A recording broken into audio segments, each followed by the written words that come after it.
All right. Hello, everybody, and thank you for joining us for our Future League tournament that's happening today. We're still just getting a few things set up, but we should be ready in the next few minutes. Let me turn down the background music a little bit there. Um, so we are, all the pairings have been set out. I think everyone's in their table, and they are just getting ready to play. I got to start the timer here. And give us a few seconds, and we will be doing a commentating on one of the tables soon enough. So see you in a few seconds.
My mic, turn on the desktop, and we are live with the stream. So I think everything should be going. Let's test your audio. How are you guys doing? Hello, I am hello. well. All right, perfect. Fine, thank you. It looks like all the audio and everything's working for us. And we are, yeah, that should be everything. So we are watching Alex. I think my audio. Pardon? Sean, we lost you. Oh, no, I'm here. I just wasn't saying anything well. Oh, okay. No one was Okay. talking. I'm like, I think my Okay. audio just went out. Okay. No, we're No good, worries, we're no good. worries. Yeah, so I think Alex has won the die roll here, and Yeah. he is bringing Basher in, the first ever champion with 3 energy reduction. Yes. This is gonna be really So that's interesting pretty because yeah, we have a fighter versus caster. Traditionally, like, fighters do really well against caster. So this game, straight off the bat, is a little bit in favor of Alex. But Darren always does crazy like gameplays. It's really weird. I never know what's gonna happen there. Okay. Alex goes for a very aggressive move straight up the center. Very aggressive start. All right, Sean. I know. So you're kind of new to Genesis. Is there any questions? Any things you want to clarify as we're kind of jumping into here? No, I think so far I'm following. Looks like the first turn from the player with the blue die for blue was just a double move, which is you can do 2 actions, right? You can double move, or then you can move and then do an action that exhausts your character, correct? So if you move once, you go into your main phase, which allows you to do a lot of things. So you can do as much as you want until you exert yourself. But if you move twice, you cannot play abilities that are action speed. You can only play abilities that are swift speed. So like Alex here in the second round, he moves twice with Basher, and then is able to use Basher's Earth Attack 2 to deal 2 damage to the Lightning Rod Beetle. Mm-hmm. So I'll quickly note here, it looks like sorry, what was the name of the person Alex is playing? Darren. Darren. So it looks like Darren has forgotten to put an exert counter on Lightning Mage, but I believe my Lightning Mage is currently exerted. Yeah.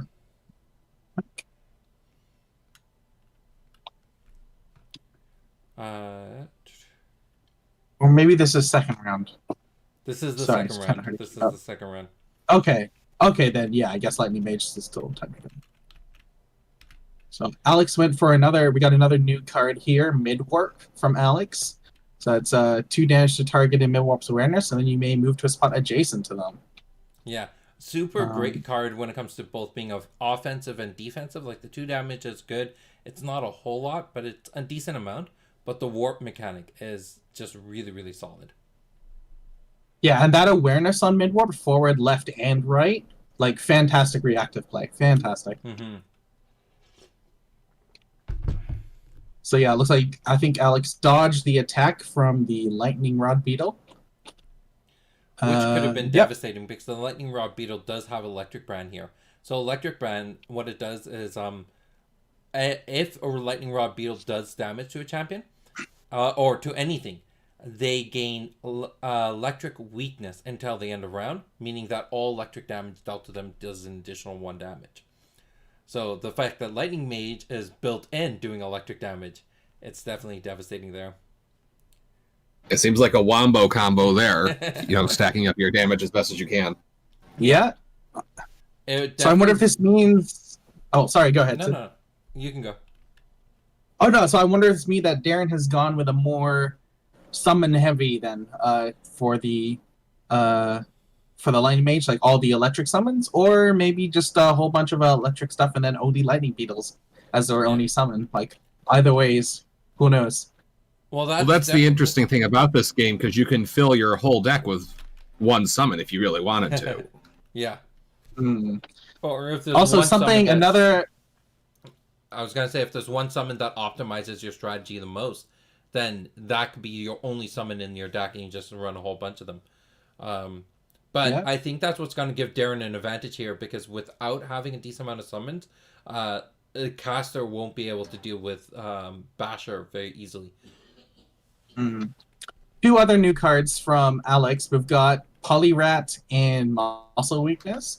So Polyrat, I guess I kind of knew, but I hadn't internalized it. That Polyrat summons a copy of itself next to itself, and you can just be in a straight line there, which like I kind of knew conceptually, but I never thought about it, because I'm now imagining plays where like you summon your Polyrat in front of you and then another one in front of it, and you just start, like you can suddenly have half the board. You've got board control over it. It's interesting because of their action speed attack that Alex chose to go back and back again, because I'm wondering how he's planning on using those. My guess here is that he's using them as a way to draw out his opponent's Zerg tokens. So instead of dropping them offensively where they could die, he's playing them defensively. So now if his opponent has a lot of summons or a lot of options, he can make them waste their options by having to respond to the Polyrats. So if Polyrat moves twice, then he has to go. Right, yeah. So this is, I don't know if there's a proper term for it, but I think I call it turn equity. Yes. So yeah, by having 2 other summons and himself on the board, Alex is able to basically, even though he's going first, he can just make Darren use all of their, use up their turn, and then have free reign to do whatever they want, deploy more creatures, and kind of take over that way. I'm just imagining them playing and seeing all these hands hovering over the table, and they're like, what's happening right now? What are they saying about us? So a card that's on the top of Darren's discard pile there that I want to mention is Deep Brand. So Deep Brand says target champion or summon in Deep Brand's awareness with a weakness gains that weakness again. So there's a key factor here. One is it's one of the few times in the game where you can stack weaknesses, giving them 3 or 4 or 5 copies of that weakness. And the second part is they gain that weakness again, but it doesn't say until end of round. So if you can... I was about to, when you're talking about it, I was about to mention that, because I was like, hold on a second, are there words missing from that? But no, apparently that's intentional.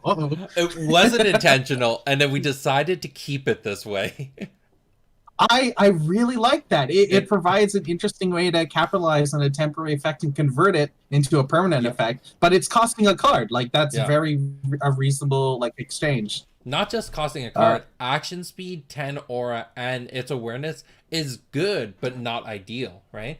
So it's it definitely is a challenge to try to deep brand someone on a regular basis. So Sid, can you tell me what's going on in the square where Lightning Mage is? I noticed that there's a summon on the same square. What happens when that happens? So first, let's talk about why. Ooh, Chain Lightning, great card hitting the table there. Okay, let's talk about why. The Beckon ability has this keyword in it that says place. So it says place Polyrat on a spot adjacent to you. When an ability says place, it does not care about occupancy. You can place things on spots that are occupied no matter what. So that's why you can play the Polyrat on top of the Lightning Mage. Now, with two characters being on the same spot, that just means that they hit this weird kind of blind zone where they can't see each other, so they can't target each other in any way. They occupy the same spot. Woo! If you have an ability, the cog restrict coming in. Yeah, I know. So that was quite an intense little. I missed something that epic happened there. Sorry. So Yeah.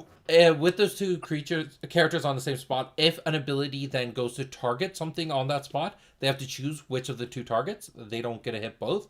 And also, if an ability does area damage, so something like Meteorite, which does damage to a particular spot, it deals it to both those characters on the same spot. So. Okay. So just to quickly talk about what just happened there. So Darren was going for a pretty awesome play with that chain lightning there. Yep. 3 damage to a target in its awareness, then 2 next to something after that, then 1 next to that. So try and pull off a chain to, I guess, kill the 2 rats and deal some damage to Bastion incidentally. Alex attempted to get out of it to break up that chain using a mid-warp. And then basically Darren said, nope, this is happening with the cog restrict, and negated that mid-warp, and then got exactly the play they were going for. Cog restrict. Yeah, it seems like Yeah.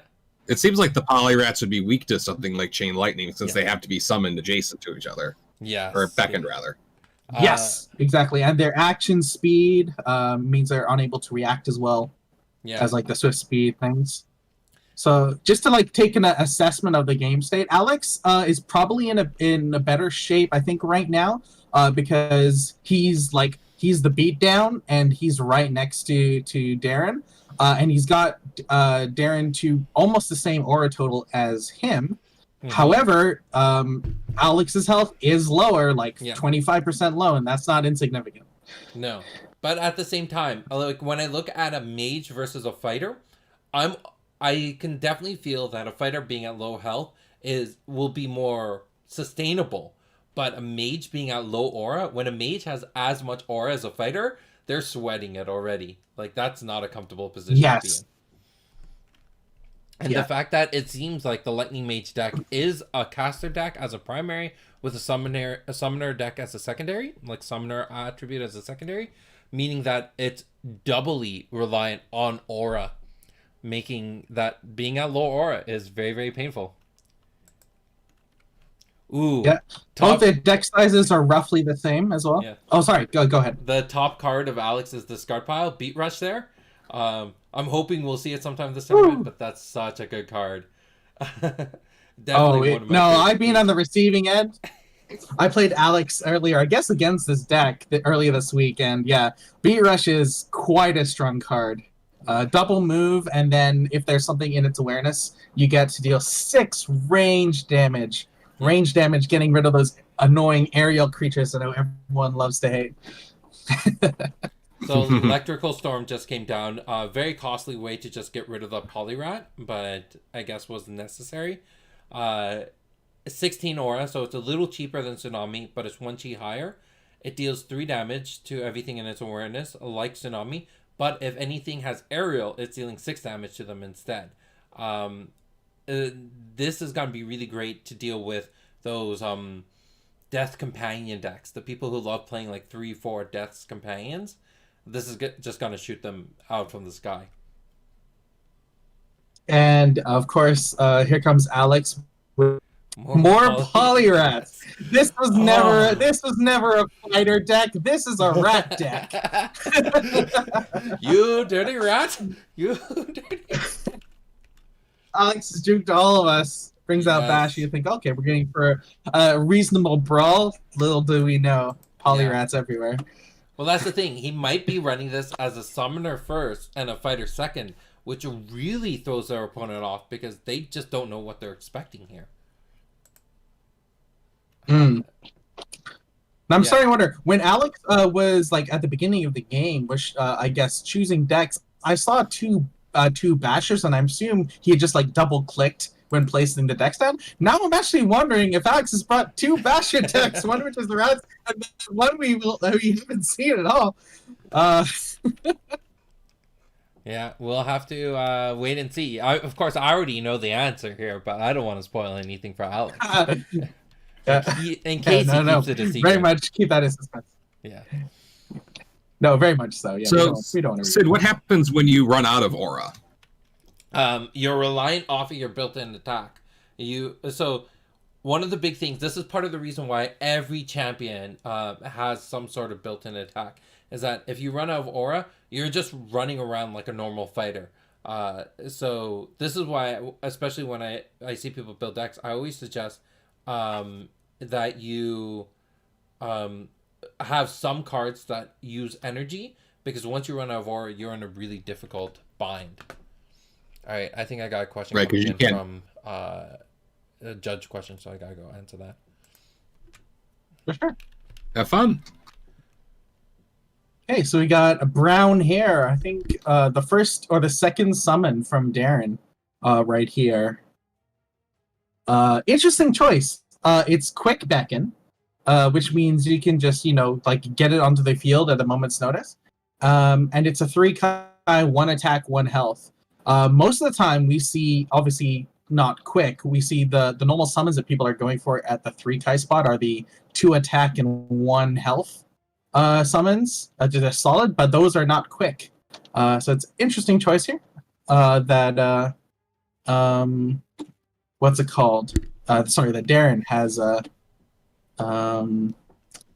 chosen here. I guess like maybe a way to kind of get some of that initiative back, since they are on going second all the time.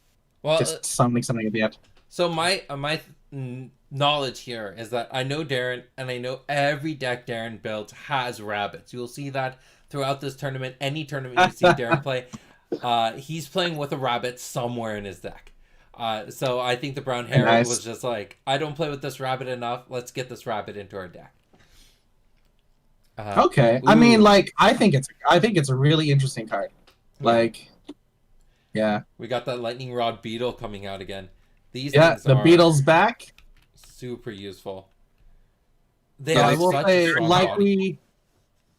like we noticed, it does look like Darren's on their back foot here. They're down to 5 health versus the 12. Ooh. And yeah, their aura is much lower. It seems that these rats are asking for constant high aura spells from Darren to deal with them, and then I guess Alex is just saying, yeah, you're gonna spend all your time dealing with these rats, and then I'm just gonna come along and then keep on beating on you in the meantime. So scary stuff here.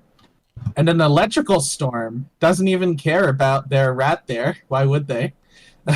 Alex is dealing 3 damage, it looks like, to one of his creatures, but also that lightning rod beetle. Just not wanting to give, I guess, any space for Darren to breathe. Yeah. Oh, there's that second one. Another electrical storm. And this is like that aura advantage that Alex had. This is it. Yeah. Right? And that's game there. So the one thing I kind of like one thing Alex does really well is balance between being an offensive fighter and when to use the aura. Because look, 27 aura remaining there. I'm guessing about 20 cards remaining in the deck at the end. He was in a healthy state. With 27 aura, that's still enough to do 1 big spell and 1 medium-sized summon. He knows how to build a deck that utilizes all his resources. And that's what makes him such a big threat in any tournament. All right. Yeah, no, it was definitely felt like Alex was executing a game plan there, knew exactly what they wanted to do. And part of that game plan was keeping Darren off theirs. Yeah. Yeah, I feel like the mage deck just did not ever get their engine up and running. It felt like they were always on the back foot trying to stay out of a corner, and they were stuck there the whole time. So I mean, that's what you want to do, right? When you're the aggressive one. Oh, what are we seeing here? Yeah, we're switching out the lightning mage for a basher deck, and Alex is switching out his basher for Kendra. And Kendra's a really interesting choice because It's one of the older champions. So the older champions are based on an older formula, and all of them are a little bit under scale compared to the new champions. So using an older champion means that you have a strategy that's tailored for this champion. But you're switching from being a fighter with that high energy resistance to switching over to a mage with 150 aura. Like, it's such a dramatic shift in playstyle. Yeah. So Kendra lower health. We're 19 health, but high 150 aura, and then that action speed ability Neurum. Target champion awareness discards 2 cards at random and loses 2 health. So if that can come off, that could be pretty big because not a lot of card advantage in Thymos Phage, that red green, I believe. So if we get even one activation, could be scary. Well, it depends. So there is one new Thymos card that you should be well aware of. It's their HE spell, which is called Blade Beam. And it's 25 Blade Beam! Yep. Yeah. It does 5 damage forward, and then you get draw 2 cards off of it. So it does actually lead into some crazy damage. But I think outside of that, they don't have much else that gives them some draw. But we might see the same thing we saw in the last game where Basher came in, and the one thing that we didn't notice, because they're probably talking about it, Basher's secondary ability, Stun, dealing 1 earth damage and then making it that they can't move or rotate. This is the reason why Lightning Mage was trapped for so long, because it was always being stunned with no way of getting out of it, to a point that they just died from inability to move. Ooh, so very aggressive, pseudo-aggressive. Not aggressive from Basher itself, like Darren didn't go for the double move, but instead 2 barracks front and center to attack. Now, because they're on the play, that means that Alex has a chance to respond and do something to deal with those 2 barracks before they have a chance to come in and hit. Yeah. Because they will come in and hit for a lot. That's a scary thing. And yeah, there we see it. Water warp. Now this is a powerhouse of a card, dealing 5 damage in that Tsunami Awareness. And then after that damage is done, if anything survives, it allows now Kendra to warp in. But this becomes really powerful because if you hit a champion with it, well then you can warp to that champion and Neurum them. It allows you to gain that momentum to come in and Neurum your opponent. But it was 1 card to kill off 2, an HE for 2 7s, 22 aura versus 30. Like, in every way, Alex more or less profited from this. Yeah, and I will note that 30 was, almost 40% of the Basher's starting aura pool. So that was a great response. Like, basically, Darren said, "Do you have it?" Like, if you don't have it, this is the big deal. And then unfortunately, Alex did have it. And we'll have to see. I would definitely put Darren on the back foot aura-wise, but as we know, Basher, 3 energy. So they're definitely not out of the fight. Yeah. Darren is definitely not out of the fight. Well, I mean, if Darren can get in... That seems like a real beating there. Yeah. Yeah. If Darren can get into the side of Kendra, just somehow, and just start stunning Kendra every single turn, it's gonna hurt her, because my guess is seeing the water warp, I don't know how summon heavy Kendra's deck's going to be, because there aren't a lot of great summons in Axon Chaos. That combination usually doesn't do so well on the summon side. So if Basher can come in from the side and just start stunning every single turn, get some serious advantage there. Yeah. So Darren choosing again. I'm guessing maybe Darren has a couple more summons they want to come down with. Oh no, an electrical storm. Okay. Going for 3 damage. 3 damage for 16 aura. That's pretty big. The Dragoon Spear. That thing is it's so annoying. So let's first talk about what Line Attack 5 means. That's the ability that's being done here.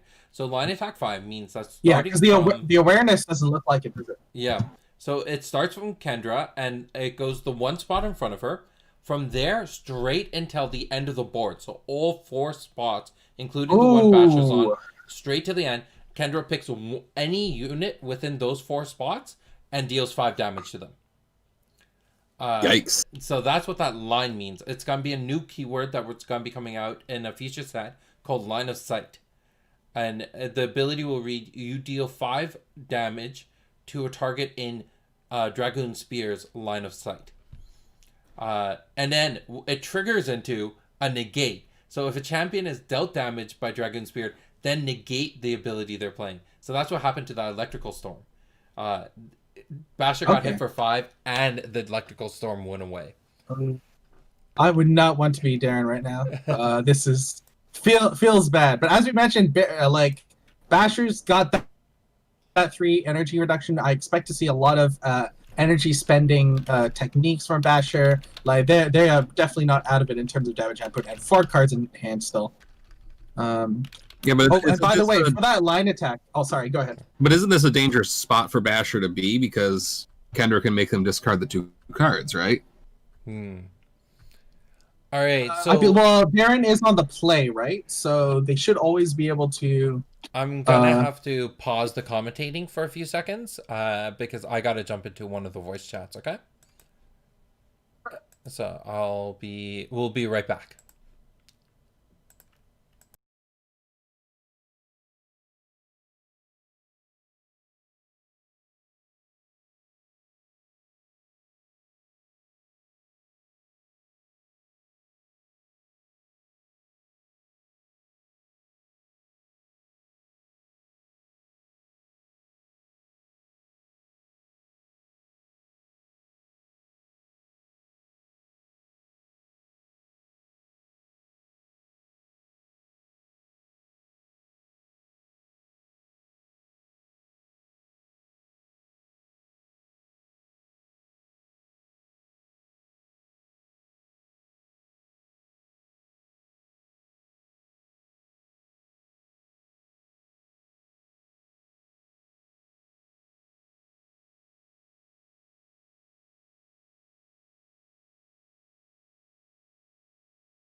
All right, the sound is back on. Let me just put the screen back up.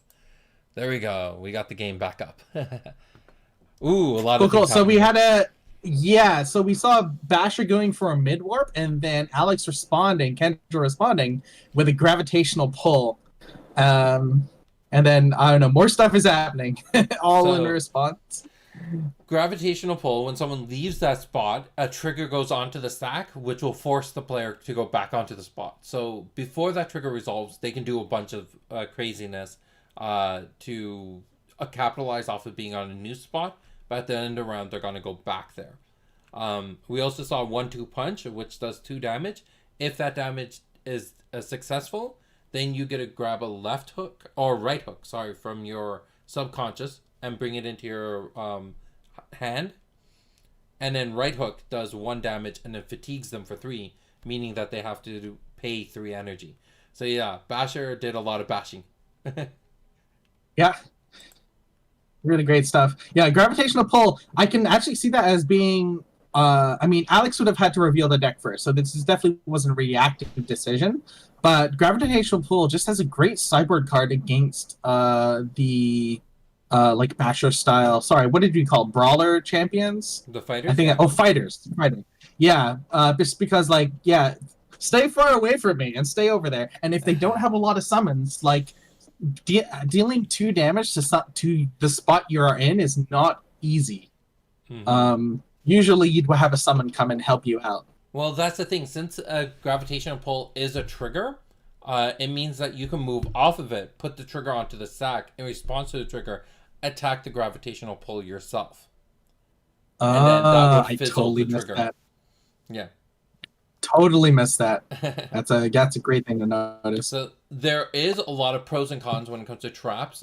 Playing with them well is definitely a challenge, but when you do play with them well, they can give you a lot of advantage. And that's part of the reason Yeah, you'll I find mean, that like- traps have really low health in general. Yeah, I love that. I love them being just like a temporary like. I think it's a great use of the alteration card type. Mm-hmm. Ooh. We're now seeing Kendra at 7, but still 96 aura. Basha at 12, but 31 aura. I don't know. Like, resource-wise, Basha's definitely at a weaker point. And with the right cards, can just... No turn this cards in around. hand for Darren. Oh, Yeah, Darren's okay. hellbent down to no cards in hand. But Alex is 2 cards, but still, I mean, I guess a scary position for Alex. Like, having all that aura doesn't help if you don't have a lot of cards to spend it on. Well, I mean, And 7 health is Yeah. very low. those 2 cards could easily be 2 Water Warps, and then this is game. Mm. What Darren needs... Oh, that's a fun play. Oh, Brooks. Brooks are always entertaining. All I can say to that is my matches will probably be entertaining then. I love Brooke. Yeah, Brooke is a gorgeous art, by the way. I'm not going to try and pronounce that artist. Perhaps you can Oh, say that. Ramiana? But I love... Yeah. Yes. Like, oh my gosh, that is like gorgeous. I don't know if you're pulling it up on stream, but Yeah, that yeah. is so pretty. I love Ramiana's artwork. She was one of those artists that just came in, blew me away, and has been really great at whatever she delivered. There's that Water Warp. I was already kind of banking on it. I had a feeling Alex had that. But Ramiana also did Hunting Hound, Giant Scorpion, Sacred Ground. She has a particular style that is evident in all her pieces. Oh yeah, the original art for Giant Scorpion, I'm guessing, was her. The beta artwork, yeah. Yeah, because that felt like the same style, and that's another one of my favorite cards. I do think Burke is my favorite art in Genesis right now. There's a lot of good art, but I think Burke just does it for me. I love the style. You'll be excited to know that she actually did 2 different artworks for Baruch. So we actually have a second one that's completely finished in the same style, but has a completely different tone to it. We just never used it. So Ooh, that sounds like a promo. It's not that potential like- promo in the future. or But Baruch's best friend. Who knows? It's You more can- like the Brook jumping out from the forest type of thing, where it's a lot more action focused. Okay. I mean, that does play into the blitz. So, Yeah. like that ability that allows Baruch to remove that exert counter and attack the same turn it comes down, which is what makes it such a threat. Whew, so 5 and So we have 3. This is tight. Ooh, yeah, we're down to the wire. I'm sure Alex wants to wrap it up in this game, but Basha drew a card. That card could be anything. Yeah. Well, I mean, like a simple Blade Beam can also do this, but the problem here is that Kendra still has 64 aura, so a Water Warp is always an option here. It's hard to find the right card that can deal with this. And we know that Kendra's running Water Warps and Dragoon Spears, and both of those are pretty devastating. Electric. So we got a Strike. Swift Speed electric attack for lethal. Is there a response? Oh, sorry, no. The electric No. attack is from It's is just from for 2 Darren. damage. My mistake. Yeah. Okay, Pressure Point. One of the Alex's most played cards. Yeah, I mean it's a solid card. I don't know why, but every time I play it, it does nothing for me. Like it does. It's probably some positioning stuff. Like it's very constrained on awareness. Yeah. So like there is that, but who knows? Alex is just. I think there are certain cards that people can play with better than anyone else, and Yes, Alex is a very good player. Like, so I'm not surprised that Alex. Why are Alex's? He has the same cards as me, but they're just better. I don't understand. Okay, we're seeing an electrical storm for lethal, and the response is a shutdown. Alex Yep, had like again. 3 cards, and 2 of them were negating abilities. Like, wow. Yeah. You're wondering why Alex was like staying next to the Basher, right? Because like after you get that trap on them, it And makes there sense. it Yeah, is. let's just get away from them. But no, that was why Alex had no fear. Two negating cards in hand, not worried at all. Oh goodness, that was it. That's game. So, Sean, what did you think? I think I was able to keep up pretty good. That gravitational well seems really good, Yeah, it's forcing your definitely- opponent back to where they used to was, no matter what they do. Yeah. Well, the best part Seems about like it it's- is you can take advantage of it yourself. So you can use it against your own stuff to do some silly moves as well.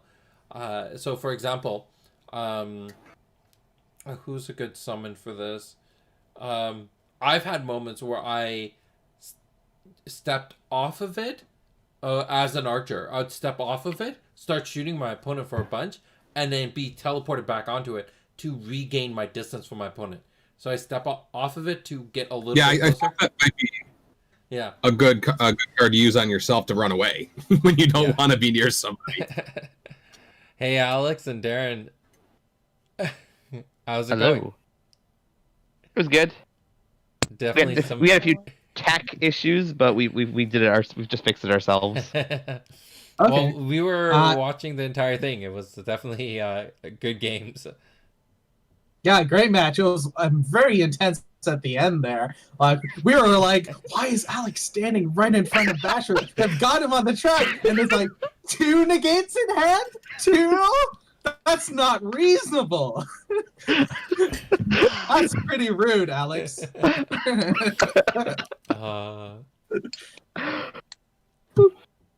Yeah, and then yeah, definitely the first Basher game. It was like we saw Basher versus a caster, and we're like, okay, well, this game's a little bit in favor of Basher because it's fighter versus caster. And then the second game is like, okay, they're swapping it around. It's now like Kendra versus Basher. Basher has the advantage, and it's just Kendra being Kendra, Alex being Alex. Those water warps, the Dragoon Spear against Electrical Storm. Yeah. Ooh, This is why you I wanted to. traumatize I want. You need to print a card called Traumatized and just have Alex as just a picture of Alex, just as a promo version of it. He's just there giving the thumbs up. He was like, yeah. We'll use that as your I guess championship it's card our- one year. Yeah. gonna say, Oh yeah. Sean? But before I forget, just want to mention, as an idea for that line attack mechanic, for the awareness to make it even clearer, just as an idea, you could put like an infinity, like the sideways 8, maybe in white, over the red awareness thing, and then it would kind of show that hey, it's going all the way. Just an idea. I don't know if you've already got something in the works for that, but while I had you, I figured I'd mention that. So. Yeah. No, definitely things to think about. I wanted to mention while we're between games here, my website, rochesterccg.com, is running a sale today on Genesis products. So if you enter in code BOC123 and check out, you're going to get 5% off your order. So if you're listening and need some product, I would love the support. Nice. You should make a post so that Yep. everybody Yeah, can see that. absolutely. Let's do that. To the interwebs. All right, I'm just putting it up in the chat for the stream. And it's rochesterccg.com, right? That's correct. Perfect. Thank you very much. How much are Brooks? Let me just check this out here. We gotta get some water warps onto your website, right? Oh, there's only one Baruch there. Oh. But Sorry, we're just getting started. So. No worries. I recently, like last month, cleared my local game store out of Burks. I got bought 5. Rochester also has a really cool promo shoulder throw. Do you still have any of those left? I do. I have a number of them left. We've been giving them out with all of our Genesis Battle of Champions orders. Nice. So I've still got a few. I didn't give any to the other hosts on the show because, on our what have they ever done for you? they've never done it. I'd rather give them away to the customers, honestly. But yeah, It's another those- reason to buy that Baruch. Yeah, you buy that, you get yourself a special Rochester CCG shoulder throw. Yeah. Ooh. No, that one came out really nice. Not I bad haven't at all. actually seen it yet. I haven't seen the physical copy because I didn't get one for myself yet. But I know that. Well, so other... let me tell you how you can get one. Yeah. I feel like I have yeah, some and special shoulder- ways of getting stuff, though. just Yeah, saying. You've got Sid has a man on the inside. Don't know who that man is, but I got actually, connections. Sid may be that man. I got connections. Spurs got some sort of special connection. Shoulder throw remaining the only card that can hit awareness behind you, I believe. Like target that. Like we've got some cards I think in the future league that are doing the windmill, for lack of a better term, the Yeah. cardinal directions around you. But shoulder throw Well, is you have still the Hurricane only- Sweep. Hurricane Sweep does hit. Right. But basically, if you're playing against Bellum, Bellum is the only affiliation that can hit behind them comfortably. So So all Bellum champions should have like tails or something going. It's like, oh yeah, they're hitting you with their tail.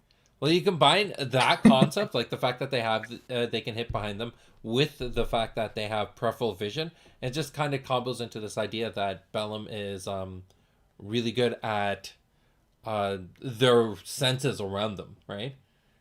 Yeah. You No just get sneaking up. No sneaking Yep. up on Bellum.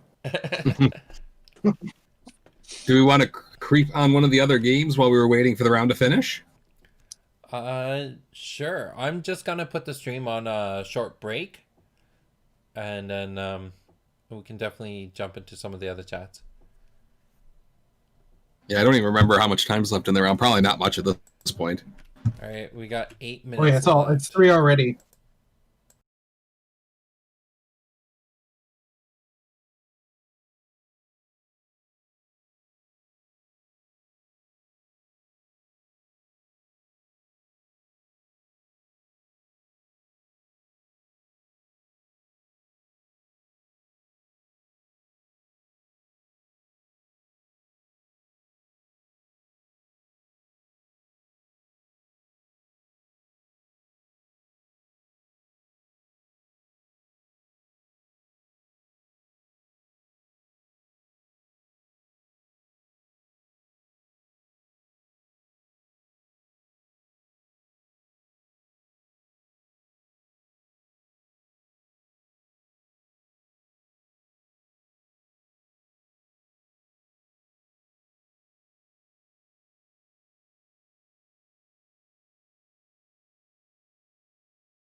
All right, so the stream should be good. I just need to pick a color here. Where's green? Gotta love green.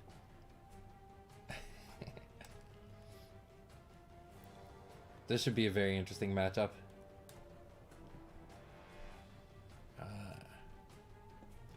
All right, so how are you two doing today?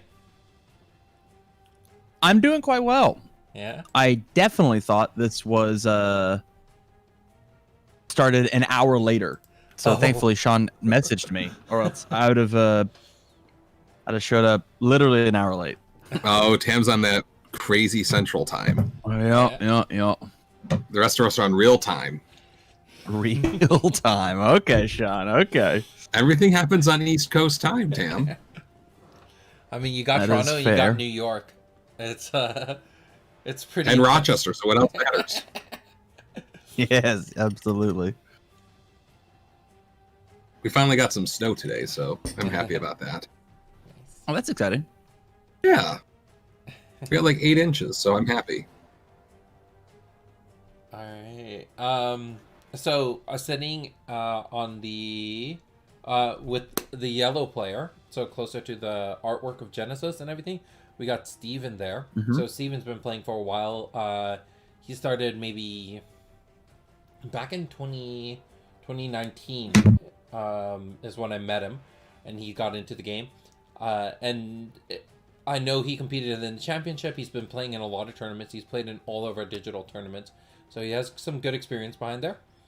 And then on the other side with, I guess, are they purple? I guess? Purplish blue is Reed. So Reed is a newer player. So this is definitely going to be an interesting experience. And I actually haven't met him at all. So I don't know much there. It's one of the few people in the community where I haven't got the opportunity to talk to them. So this is going to be a new experience for me. So starting off with When he was playing against me, he was incredibly polite. He was super nice. Yeah. Well educated in the processes and everything he was wanting to do. Nice. That's good. Yeah. No, I mean, he seems like a really nice person, and I'm all about, like, you know, get people into the community who represent the community in a really good way, right? So, Absolutely. let's talk about these champions. So Reed is playing with Sam. The artwork there is stolen from Supernatural, which is, I mean, kind of a bad thing, but we're just using this as test material. We're not taking any claim or anything over this artwork. So Sam For sure. has the air attack 2, which deals 2 air damage. It's a pretty quick attack. The key here is his immediate ability called New Strike. At the beginning of his turn, he reveals the top card of his timeline, his deck. If the revealed card is a technique, then he gets to draw it. Otherwise, it just sits there on the top of his deck. Which is really great as a fighter because it creates some additional momentum in the deck and it increases the tempo.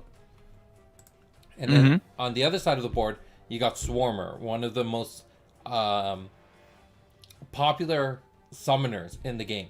So base Earth Attack 1. Let me turn off that alarm. But then the key here is the Swarm ability. Whenever you beckon a summon, you get to take an Electric Bug, which is a 1 attack, 1 health summon from your subconscious outside of the game, and put it in a spot adjacent to you, facing the same direction as you, and exert it. So every single summon you play gives you a 2-for-1, which can create a lot of turn advantage. When we talk about like turn economy, That's in the game, great. That's a big thing. Yeah. So people who Yeah. love summons definitely love that champion. And then what else do we have here? We got Cubs hitting the table. So the Cubs are just basic 2 attack, 1 health summons. They're nothing too intense there. And then the Electric Bug is what Swarmer was bringing out, which is that 1 health, 1 attack electric damage. How do you feel about beckons versus spells versus techniques, and what is more popular, more powerful in the current, not just standard, but in playtest as well? So What are your thoughts on that? in general, summons are a little bit more powerful because if you can keep them around for more than a round, you get a lot of bang for your buck. You get a lot of damage out of them. and you get to put a lot of pressure on your opponent. And the other side to it is most people who come from hobby gaming space, so be it RPGs, collectible card games, or miniature games, they're used to playing with armies. They're used to playing with a lot of tools to go do your damage. So that's something that people tend to gravitate towards.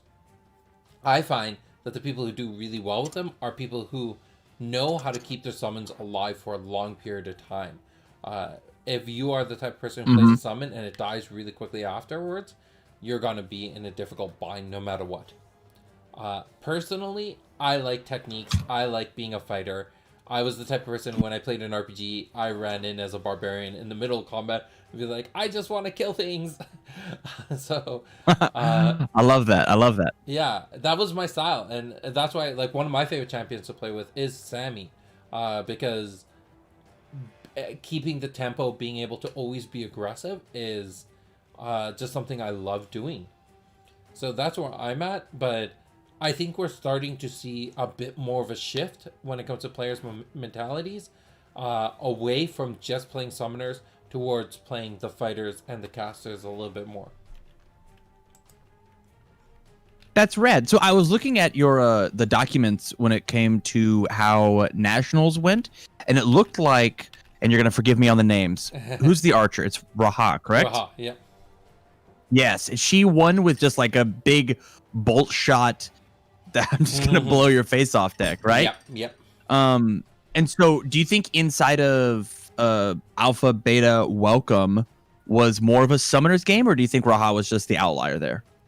So, Or excuse me, a spells game, not a summoner game. A spells game. actually, so I think it was very much a summoner's game. That's what it was gravitating towards, where everyone was basically the main threat, the main thing to deal with was the Angel of Retribution. 6 health, For 6 sure. attack, flying, aerial. It's just, ooh, that Purifying Wave just hit the table.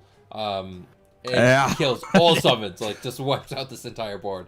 That was Yeah. definitely a good play right there. Even though they're all small creatures, when there's enough of them, they become annoying. That was the play that Yeah. solidified Reed's win versus me, because I played 3 dudes on my first turn, and he was like, "No, not happening. Sorry, man." But yeah, so Yeah, one pardon? I was gonna say the thing that's interesting with Genesis and a lot of other games, things that wipe the board are typically expensive to play, and you don't have to worry about that for a while. But not in this game because you have your resources up front. Yep, yeah, it can definitely shift things really, really quickly, and especially like if you're playing a deck where you play a lot of big threats. So just say that Angel deck that we talked about, and you play a lot of your Angels really early on.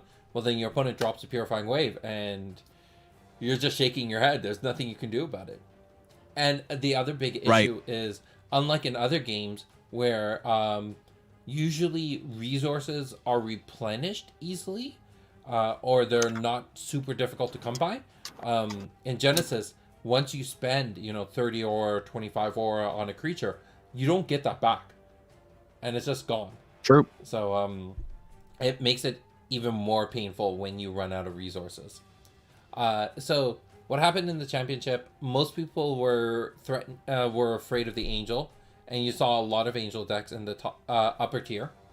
And then, but one thing that came out of nowhere was the Rain Assassin deck, which was it just teleports in on one turn and just kills you, and there's not much you can do about it. It was a really crazy OTK deck. So we saw some fighters, we saw a lot of summoners, but the top places were Raha as a fighter was number 1. Number 2 was Nubia as a caster, and was the only caster deck in the entire tournament, and she got in second. Interesting. And then Angels tied in third with a Rain OTK deck. So there was a bit of a spread, but I think majority of the people came in playing as a summoner. That's awesome. Yeah. And now we're starting to see a bit more of a shift towards people playing as fighters. Sammy here being featured in this game. Last match that Sean and I covered, we had Basher. and Basher is definitely a really solid fighter. So that was definitely a good change of pace. And then now we're seeing like the summoners, the fighters. We saw Kendra being played last match, who was being played as a caster. So definitely some changes in the decks that are hitting the table these days. I love these right hooks, the little kitty cats. So the artwork's just adorable. For sure. Sure. This mechanic of fatigue 3. So what we found with fighters where they deal a lot of damage to a caster or a summoner, but then those characters would go hide in a corner, lick their wounds, and heal themselves back up. So the damage was never permanent. But this fatigue mechanic, which forces them to now pay an energy cost, which mills cards from their deck, that becomes a permanent damage. So even if the caster finds a way to heal themselves, they can't recover from the fact that they are now milling a bunch of cards. I love that. Yeah. Especially with these blocks coming in, right? Block is having a mill 6, and Swarmer is not able to mitigate that cost with what do you call the green banner? It's their energy reduction. Energy reduction. Yeah, she has no energy reduction. Yeah. So yeah, she in the long run she's milling a lot more, but she's saving herself that 1 health. Also drawing a card from Block's ability. So you definitely get a little bit more tempo from it compared to taking damage and having to mill more cards. For sure. Substrike. For sure. Yeah, it's guard. Hey, I remember when I said I got mollywopped. Hey, this is part of it, dude. So, Sean, as a new player, just like me, right? Mhm. What is the most interesting aspect of the game that you've seen so far? For me, the thing I find really interesting is starting with the aura. You can beckon big creatures, have big effects very early on in the game. Coming from a certain other wizarding game, exciting things don't happen till turn 4, 5, 6 because you just don't have the resources to do anything like that. It's the same thing over, in another card game that I play. You have to, the first turn, like nothing happens. You play some cards and then nobody actually takes damage usually. So I like that the action starts immediately in this game. That's the thing I find most interesting. Yeah, and even though like you sit down and you say, man, I've got all of this aura to start out with, there's enough counterplay in the game. As I talked about in my last game, I had all the aura in the world. I played out 3 dudes in an alteration, and then it got purifying waved. And so it's like, well, I guess I didn't start with all these resources because I just kind of threw them away. Even though you do have all these resources, you do have to still play smart with them. Yeah, I think there's another level of resource management that you don't get in most other TCGs. I agree. And then the game board to move things around, it almost makes you feel like the 3-dimensional chess of TCGs. Yes. Yeah, I think that's really interesting because when I looked at other games, like I looked at I played a lot of games throughout my life, and I was looking at well, we alluded to it, but let's put it on the table. So I played a lot of Magic, and I played a lot of Warhammer. And one thing that was interesting for Warhammer for me was you started it off with this massive army. And it made sense. If you're going to be entering into a fight, you're not going to start off with nothing and slowly build up, right? It was kind of weird. If I think of a pit fight, if I think of, the end of Gladiator, or maybe not that particular fight, but like a Gladiator type of fight, you're not coming in there tired with no armor on and then picking it up as the battle goes on. No, you're coming in with all your resources, full power, full night's rest, a good hearty meal, right? And then you're brawling on your opponent, and it gets weaker and it drags on.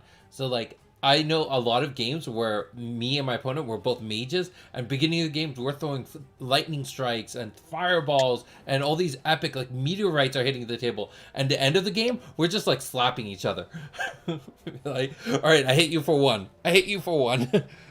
And like that's how you expect these kind of fights to wear out in the end. Yeah. Sorry, Yeah, it looks like the Sam deck is kind of popping off, doing what it is that he is wanting to do. Yeah, it looks like Swarmer's kind of in a bad way with only a few points of health left, but a ton of aura. So if they can maybe get a big spell to turn it around, that might be helpful. But so far, Sam still has 3 cards in hand. Bolt Shot just hit the table. If he's got pretty much anything else, Swarmer might just be out of gas.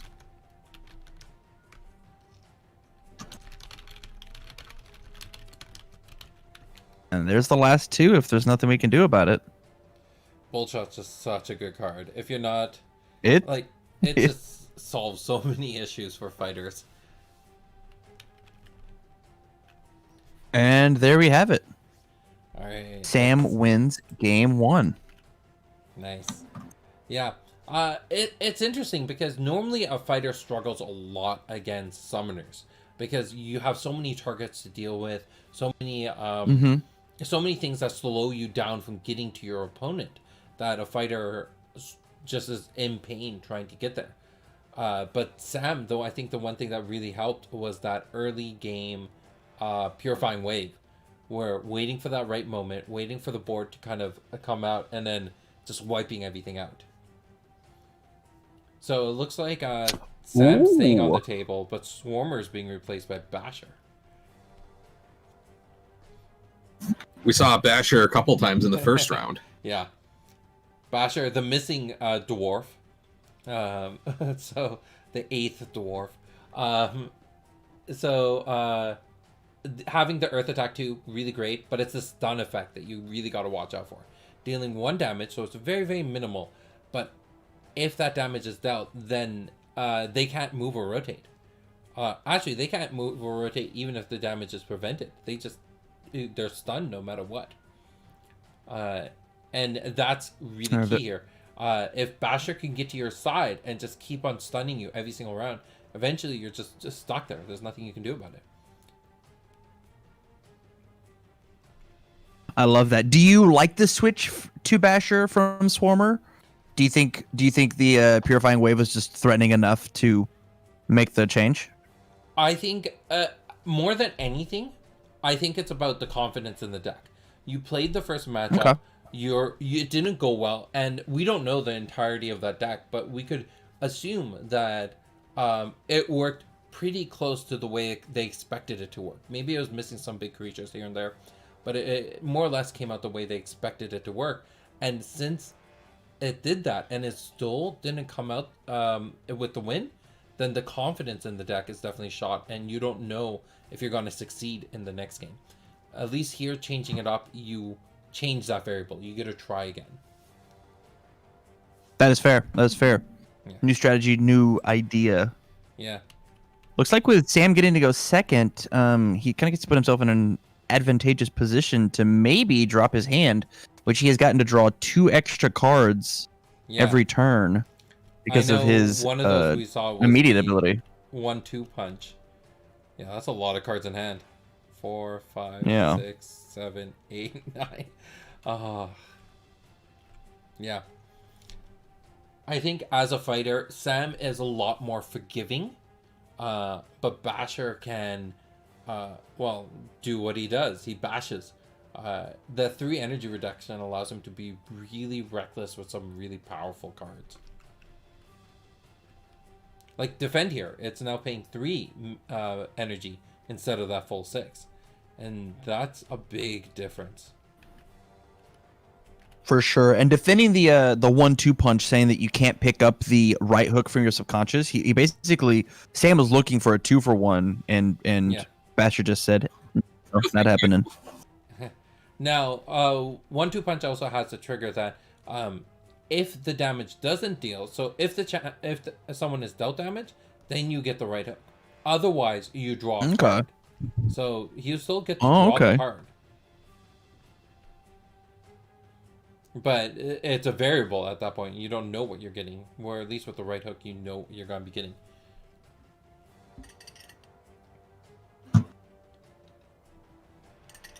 So Sean, if you had to pick a deck right now, or one of the three archetypes of caster, brawler, or summoner, who would you pick?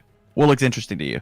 I think I'm probably gonna go with Summoner because Yeah. dudes just seems like fun, and it seems like if you can, and Sid was talking about this earlier. If you can keep your summons alive Mhm. and flood the board, and have a lot more control as to where the pieces move, that seems like the way to go. So there's a lot more pieces that you got to worry about. And I like playing control. I like having lots of pieces to manage at one time. So I think I'm gonna go with the Summoner. Okay. My current deck is for sure a summoning deck, but after getting just absolutely demolished by this Sam deck, I think I have to. The next thing I'm gonna make is probably gonna be some sort of brawler. Yeah. I was playing a game where I was playing against a fighter. I was a summoner, they were a fighter, and it was playing the way we expected. I was constantly throwing up distractions, meat shields, big creatures for them to try to deal with. It was very challenging for them to get through. And then I made one mistake, which allowed them to get through for one turn, and they just killed me. Brought me from full health down to 0 in one turn. And it's like, Yeah. that's kind of how you imagine. If you think of these epic fights of like, who's a really big fighter? If we think of like Wonder Woman versus, I don't know, like a summoner from Genesis. So like a swarmer. And Wonder Woman would be struggling. But the moment Wonder Woman goes toe to toe with anyone, she's won. Like, she's For just sure. gonna beat them to the ground relentlessly. And that's how the game kind of plays out. If fighters go toe to toe with a champion with low health, they're gonna come out, and that's a big thing. You're playing Idris, right? Yes. Yeah. So it looked like a lot of cards you were playing with were just cards that you're comfortable with from the starter kit and maybe from a few packs here and there. How did you Correct. find Yes. seeing I some of the- basically. Yeah. Go ahead. Go ahead. I was gonna ask, how did you find seeing some of these Future League cards? Yeah, they are certainly more. Their game plans are a little more solidified than what I had, which is going to be a question that I asked when I built my deck. I actually kind of feel like I am trying to triple weave this summoning for action economy spells in order to have a bit of control, and then actions for my defense. Mhm. Do you suggest some sort of triple threat, or should I just play to my strengths and focus just up on one? So I look at, when I go to deck design, I look at what is your primary, what is your secondary, and what is your tertiary. No champion is a pure summoner or a pure fighter. They have to, if you are, then your deck starts becoming predictable, and this stack is getting crazy. I want to take a second to just talk certainly about is. what's happening in this stack. So we started off with this Please 1-2 do. punch, which is dealing 2 damage. In response, we have side toss, which deals 1 damage to someone to the side of you, kind of like shoulder throw. You deal the damage, and then you get tossed them anywhere around you. Then Sam responds with a hurricane sweep to be like, all right, I'm just gonna hit you for 3. Then Basher's like, no, I'm gonna side toss you again. And now we also have this beat rush coming in. So the beat rush is allows you to take 2 moves. After that move, you get a rotate, and then if you moved at all from beat rush, then you just get to hit someone for 6, just straight off the bat. And now Sam's responding with a subjugation strike, going in for another 6 damage. So this is just like the craziest brawler scenario going on. Like, they're hitting each other for a lot here. Oh, fighters. I love them. I love fighters because you get these crazy chains going on like this. All right. Yeah, it looks like we are done chaining though, because damage is starting to be allocated. Well, unlike most games chain, it's kind of closer to Magic, so where as one item resolves, there's a new window for more items to be added. So it doesn't just Interesting. start resolving and go all the way down. It takes one Mhm. item off at a time and then checks again if anyone wants to add anything new. Interesting. Yeah, it's I definitely definitely. intense. Hey, I learned that right now. But going back to your question about weaving your deck, I like looking at what is your primary goal with your deck. If you're playing Idris, are you a summoner, a caster, or a fighter? Probably not a fighter, but you never know. And then what is your secondary and what is your tertiary? I like if my primary is not fighter, my secondary is always fighter because I am comfortable being a fighter. So my Idris deck, my top cards in my Idris deck are the biggest creatures in the game. So Lightless Tepesina, or Primordial Forest, Zamber Dragons, Death's Companions, like these really, really big summons. And then my low chi cards are all like left hooks, not shoulder throws, rampage tosses, side swipes. So when I run out aura, I literally run in as Idris and just start pummeling my opponent, because that's how I'm comfortable playing with her. And I run very, very few spells, just something that rounds off the edges. So I love that. that's how I always kind of suggest it. If that's the right move, I don't know, but I'll at some point you should check out my Idris deck. I played it in the last tournament 2 weeks ago, and I ended up getting in first place, and it was a crazy deck. I had so many games how where, awesome. my opponent I was playing against a summoner, so my big creature was hunting down the champion, and Idris was running around killing off all the summons. And that's something people just don't expect to see from an Idris. For sure. Yeah. All right. Man, so as we are sitting here resolving this chain, because of how much movement is happening with both the beat rush as well as the side tosses, we're still trying to figure out what the area of awareness, if we still have triggers for everybody. Yeah. So it looks like the side toss. So the beat rush and side tosses are all being played by Basher, which was an interesting combination because the side tosses were there to cancel the Hurricane Sweep and the 1-2 punch. And so now that beat rush has gone through, this Sam's no longer in the awareness for the side tosses, so they don't do anything. Oh, correct. Basher's gonna try to come in and just bash him right now. So now he's playing the 1-2 punch before the side tosses resolve, to try to get in as much damage as possible at this point, because Basher's sitting at 9 health, Sammy's sitting at 16. That's definitely an interesting turn of events. I didn't see that coming. And this is Wow, he gets to smack him again. Yeah, this is the thing I love about fighters. It's so much more dynamic. It's so cinematic. Like, I don't know about you two, but like for me personally, I can visually imagine Basher and Sammy like running around the board. It's almost like a Dragon Ball Z fight, where you're constantly going back and forth, punching each other, doing all these crazy attacks and moves, and just seeing what lands, right? Yeah, for sure. Yeah, that Hurricane Sweep there, I was inspired from Ryu and Ken's Hurricane Sweep. I was like, yeah, how do I bring that into this game?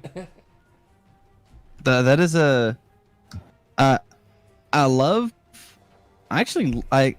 the idea because it hits everything around you, right? Yeah. Yeah, that's hey, good flavor. It feels good. Yeah. And now everything's resolved. It's Wow. here we go. That took some time to start. Yeah. Basher sitting at 6 health, Sammy sitting at 10. That's the end of round. Like, that's a crazy round. And I like how the game kind of set up where they were kind of circling each other, doing these light jabs here and there.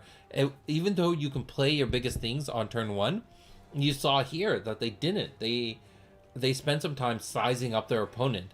And when they're ready, then they went in, and we saw this huge beatdown happen. and now they're gonna go back. They're licking their wounds. They're trying to figure out, okay, what's my strategy?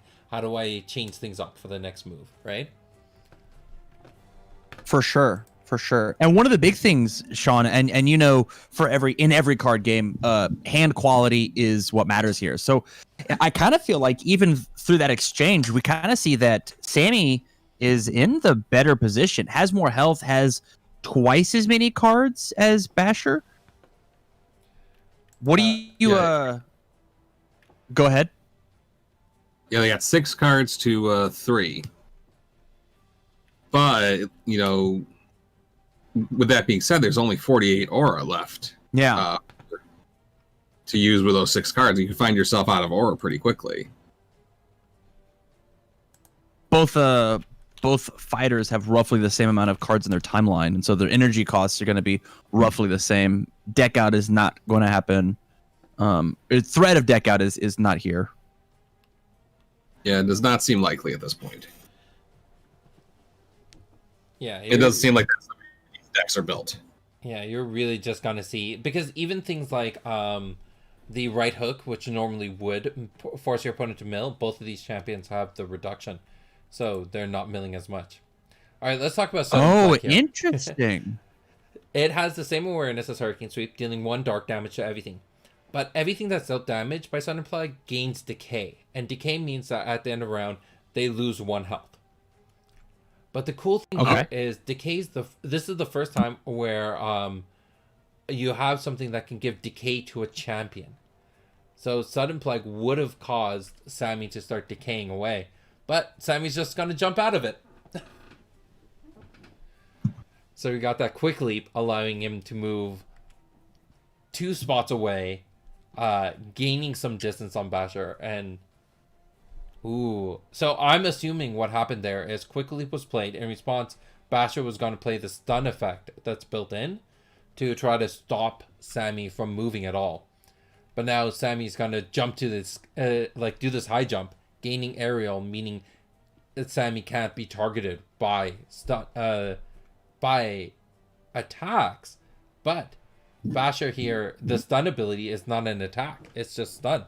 So it still will be able to target Sammy even with high jump in effect. And so the resolution there is he says I'm out of here anyways. Yeah. It's like I'm just leaping out of here. We got like a Hulk thing going on, just jumping across the board. And These are some pretty big energy costs though. Yeah. Even with a reduction. This is what you were talking about just moments ago with that hand quality, allowing Sammy to have answers now, where Basher doesn't have as many options.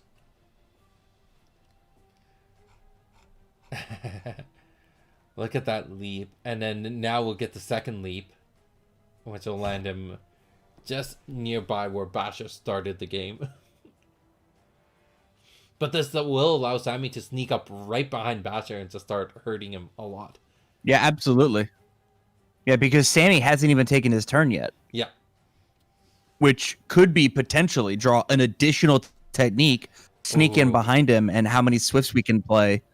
Yeah, if he top stacks a bolt shot right now, that's game. Correct. It's coming down to a pretty exciting ending. There is a question in the chat. just the Does the second second jump jump. allow the second move?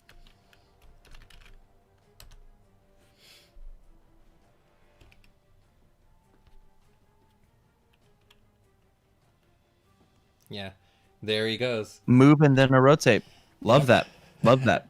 So the Quick Leap is actually there's a card in the game currently called Leap, which allows you to do the same thing but at action speed instead of swift.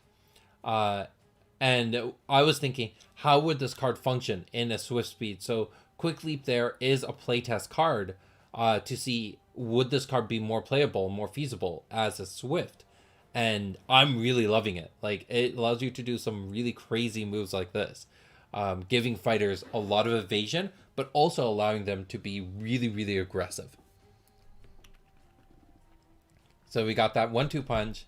Ooh, sudden vengeance. So this well, a big thing that we did recently was implement all these new 8 chi cards, like these top tier phenomenal cards. Sudden Vengeance, it first allows you to warp in to a target within that awareness. So you pick a target, you move to a spot adjacent to them. And then after that, if you move because of Sudden Vengeance, then you deal 6 damage to a target adjacent to you.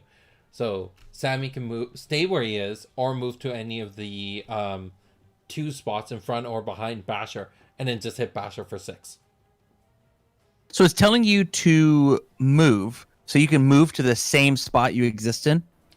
Yeah. So you would pick Basher as the target.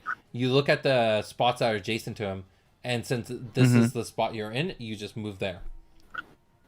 Okay. And that counts as moving for the second ability of do 6. You know what? The more I think about it, no, it doesn't. I think Sammy does have to move to either in front or behind Basher. Because you can't move to a spot that's already occupied. So that spot is occupied by Sam. So he can't move to his own spot. So he has to move to either in front or behind. And then get the do the 6 damage. Okay. I think either way, we're probably okay. Unless Basher, of course, has a response knowing that he has to move, right? He's also showing the fact that instead of this, he could just play the punches and then, yeah. Paw him down as a kitty cat. Ooh, Basha has a diving juke as like... It was the top card of his decks. Oh, okay. Yeah. Not in it. Yeah, looks like that down to 0. So I think that's that should be 2-0 for Sammy then. Yeah. Nice. Huh. Well, now I feel significantly less bad for just getting absolutely demolished. My game went the same way. That was a really good play. I like Sammy. I think he's a very fun champion. Very unique for a fighter, and definitely gives you more of an advantage to deal with swarms than other fighters usually get. For sure. Gives me big Nubia vibes. Yeah. All right. So now we're still just waiting on one more game, and then that will be round. Thank you guys for letting me jump in the game. And sorry for stealing your thunder here, Sean. No, that's okay. I think you asked a lot of really good questions to kind of keep me in the loop here. Yeah. And, I'm spending most of my time just trying to keep up. So, All right. and I'm sure as I play some more games, I will get a little more comfortable knowing what to ask and knowing what's going on. Absolutely. All right, I'm gonna put the stream on break, and then we'll get back to that in a little bit. So we should be back hopefully around 4:15, I think. Okay.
All right, so we are in the final matchup. We are at table one watching first and second kind of pair off against each other. So we got Alex versus Reed. So Alex is going to be white, Reed is orange. And I don't know what side of the table they are sitting at. So it looks like Reed is going to be playing on the side with the Genesis artwork.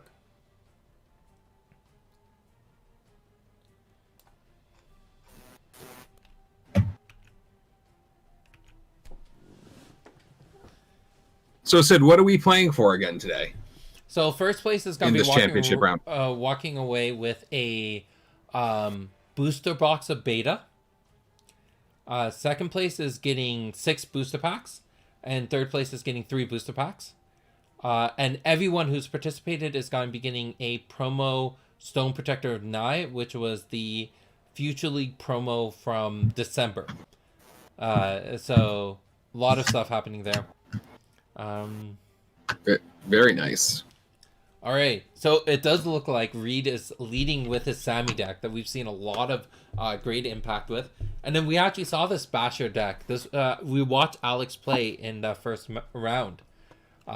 So we got Basher versus Sammy, which was actually the same matchup we saw at the end of the previous round. All right, I think everything's good. Yeah, super Looks like we're getting aggressive started. start there. Super aggressive start there. Yeah. I don't know. Like, if I'm playing against Basher, the biggest concern here is getting locked down. And that's an issue for Sammy here because, as Reed mentioned, he doesn't have a lot of non-technique cards in his deck. So if he gets locked down by the stun effect from Basher, there's not going to be a whole lot he can do to get out of that. This looks very familiar from the last game. Like playing defensive here, moving to the right, luring Basher in, and finding the right momentum here. Ooh.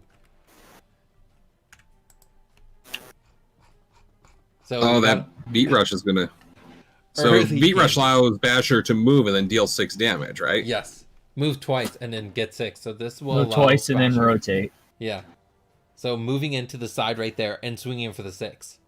Now, the one thing we know that Sammy has a mid-warp in his hand because he revealed that with the new strike. So I don't know what Basher's goal is going to be here.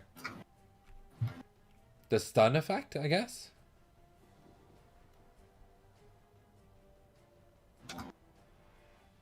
Oh. Yep, he's putting his stun effect onto the stack to respond to it. Now, this is the one thing I would like more players to do, is if you're using your champion's ability, put a copy of that champion on the stack so you can actually track it a little bit better. It's a good organizational practice. Yeah. And it makes it a little bit easier for us as commentators to know what's happening. Yeah, at first I didn't realize that was happening. I'm like, whoa, hold on a second. How did we get another champion on the board? Ooh, Somebody's second. getting bamboozled here. Now, the thing that's really nice about the Sammy deck that we gotta give him credit for is he has a lot of great evasion in here. So we know there's the mid warps, we know there's the high jumps, and we know that there's the quick leaps and high jumps, and all those being great evasion. So that muscle weakness hitting now.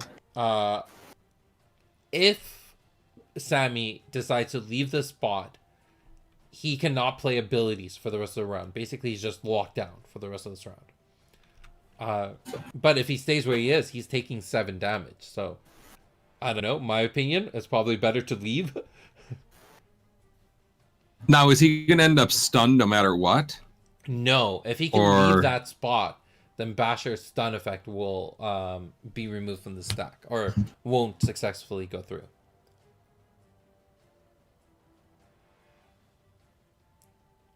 Because I feel like that stun is a beating. You want to do whatever you can to avoid that. Yeah. Yeah. Those stuns will lock you in. Now, the other thing we're seeing here is that Sammy's now used 2 cards in hand. So, down to 5 remaining. Basher is... How much is Basher sitting at? 5 himself. Which is interesting. Yeah, that's not what we found in the last round. Sammy had a million cards always. Yeah. Oh, yeah. The... Oh, Basher's playing a second beat rush. Oh my gosh. And since muscle weakness has gone through, Sammy can't do anything about this now. He literally cannot play any abilities. That beat rush is going through no matter what. Dang, that's a beating. Now this is again. I mean, this is the that's- thing about playing against Alex. He's always a few steps ahead of people.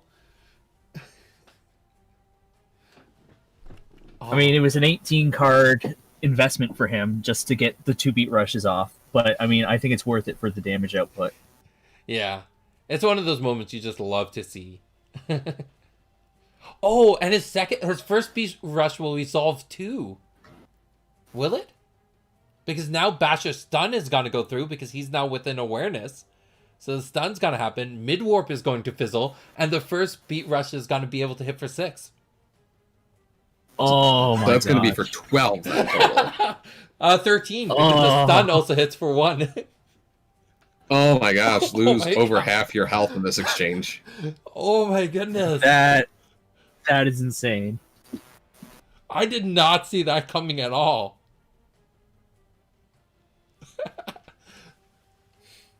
Play perfect. This is why we say that Alex traumatizes people. Like, playing against him will leave you traumatized. That muscle... I mean, I tell you what, I would be fully on tilt after that exchange. just, like, flip the table and be like, what the... We're done here. Game 2. And that's the thing. We were talking about this last night. That is muscle weakness a really good trap. And we had some debates back and forth saying, you know, it's not super great. It has it's easy to deal with or what have you. But no, he played it so beautifully at that moment because it gave the false sense of comfort. It was like, yeah, I'll leave this spot so I can not be hit for the 6. And because he left the spot, he got hit for 13. Man. I think that shows a balance level in the card. You know, it's not something everyone would play all the time, but when played right, it's pretty sweet. Yes. And it also shows, reconfirms this analysis of, like, if you master a card, you get so much more out of it. Like, Alex can play muscle weakness way better than I can. And it's the same card. Like, it's not like he got a special version of it or something like that. No, we're playing with the exact same card. But when he does it, he does golden moments like this. When I do it, it's like, oh, good for you.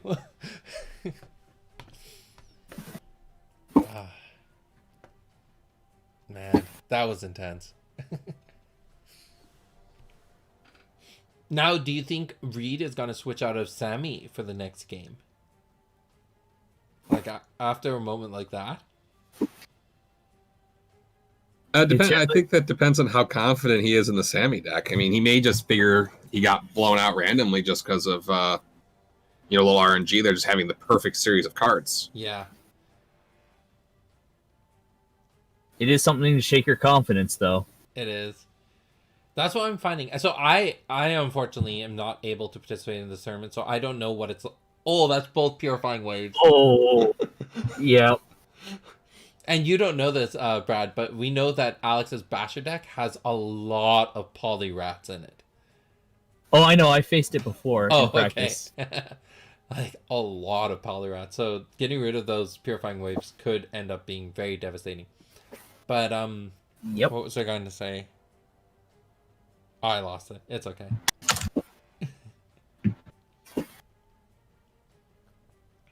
But yeah, I think in a lot of ways, Sammy just needs to get out of this. So I assume that that quick leap was in response to the stun attack.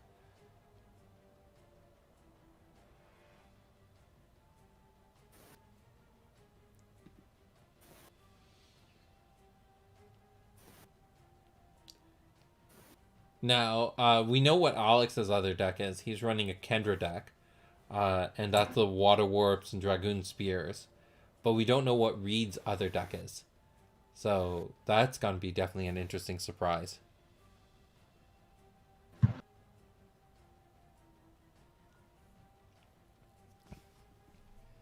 Man, this game started up super hype, and now it's just like Sammy on the run. Run away. Yeah. So not knowing what's in Sammy's ooh, Sudden Vengeance. I guess he forgot to do his new strike at the beginning of last round. So they went back to do it now. Not knowing much that's in Sammy's hand, what would be your main goal here? Like, are you going to try to rebuild resources, or like what would you try to do?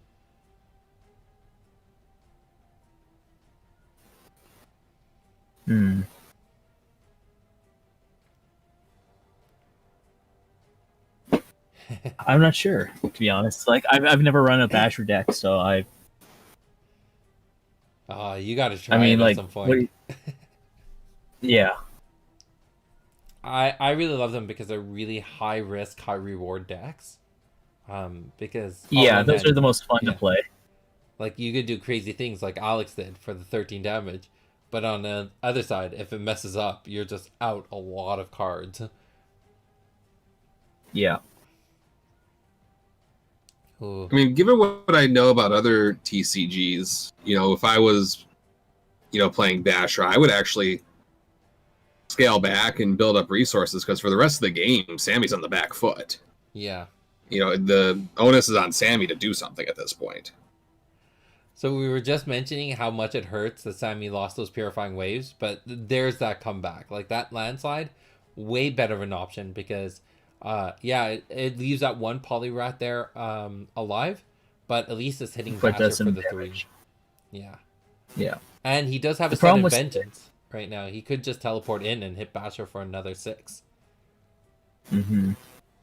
The one issue with trying to stay back at this moment is Basher has considerably fewer cards in deck or in timeline. So, like, he spent a lot of resources to get to where he is. So just accumulating that, like, someone could just run out the clock with him. That's true. Well, I mean, he has 19 cards. It's going to be kind of hard to run out that clock. Because of Basher's 3 energy reduction, he gets to play a lot of techniques for free. I guess it depends on what he's put in there. Yeah. I'm really hoping I Sammy won't- plays the Sudden Vengeance right now. Hits Basher for the 6. And then does another 2 damage. There it is. Oh, there we go. There it is. Yeah. I would go with the Aura. So this card, you could pay 30 Aura or 10 energy. But we already know he's burned off 2 Purifying Waves and 1 Landslide. So he has only 1 card in his deck left that costs Aura. So he can just use Aura. Yeah, he does that.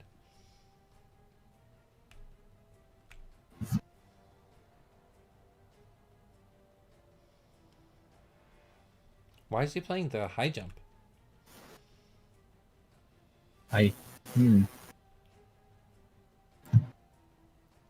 Oh, if he plays the high jump first, then now he's in Basher's awareness, but not targetable. And there he goes, equalizing the health. Yeah, that was clever. I did not think about that. 1-2 punch, so that's another 2, bring him down to 7. He gets a right hook, which brings him down to 6, plus built in. We're at least bringing him down to 4 this round. Way to go, Sammy. That's a good comeback there. That was a good comeback. And the other beautiful part is Basher is paralyzed. He cannot leave this spot. Not easily, at least.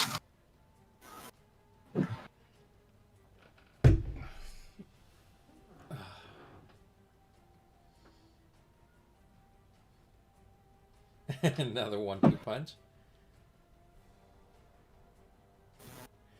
This might be over. Oh.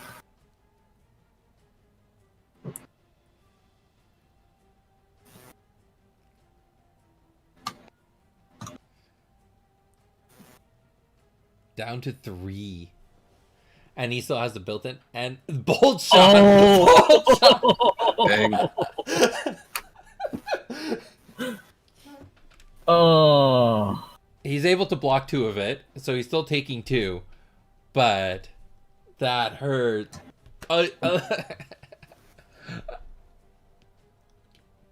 Man. I don't know. I don't know how I feel about this game.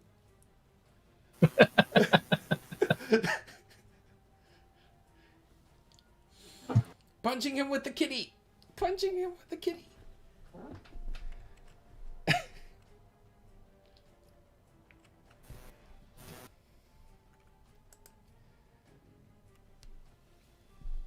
And there it is. That's game. Yeah. Oh Oh. my goodness. What a turnaround. That was Yeah. wow. That was so intense. This really like shoots out my whole entire idea of like, would he switch off of Sammy? Because like he brought that back.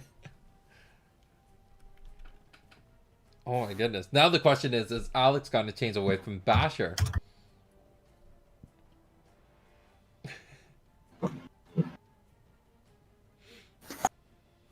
Yeah. Sammy's doing well. Reed is doing so well with Sammy there. Oh my goodness.